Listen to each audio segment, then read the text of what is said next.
ধৈর্য তো আমার বরাবরই কম, তার সাথে আবার আলস্য, ফাঁকিবাজি এগুলো তো আছেই।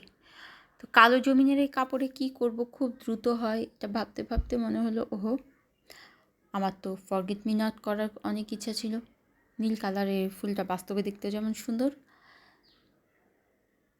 তেমনি তার নামটাও। করলাম বল ফোর দিয়ে। এর আগে করেছিলাম সাদার উপরে, সেটা রোমানিয়া স্টিচ দিয়ে। এবারটা বল ফোর দিয়েই করছি।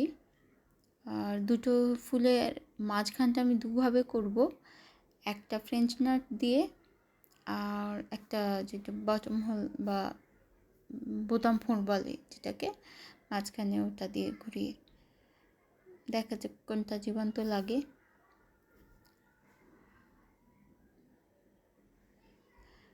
সেলাইটাও খুব দ্রুত হয়ে যায়, পুরো জমিন জুড়ে এই কাজটা খুব তাড়াতাড়ি হয়ে যাবে। আমিও ভাবছি 2-3 দিনে কাজ যাতে সেরে ফেলা যায়, এরকম ধুপধাপ করে কাজ করা ছাড়া এখন আমার একদমই ধৈর্য হয় না।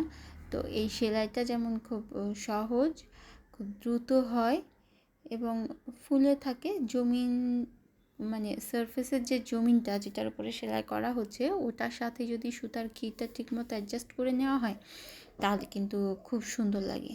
সেলাই করার সময় সেলাইটা যাতে খুব টাইট না হয়ে যায় বা একেবারে ঢিলা না হয়, এটা খেয়াল রাখলে বেশ ভালো লাগে। এই যে আমি এখানে দিচ্ছি বোতাম ফোঁটা, প্রতিটা পাপড়ির মাঝে যে ফুলটাতে একটু হলুদ ছোঁয়া মতো থাকে, মাঝখানে ছোট্ট ডার্ক গোল থাকে, রিয়েল ফুলটাতে কীরকম থাকে।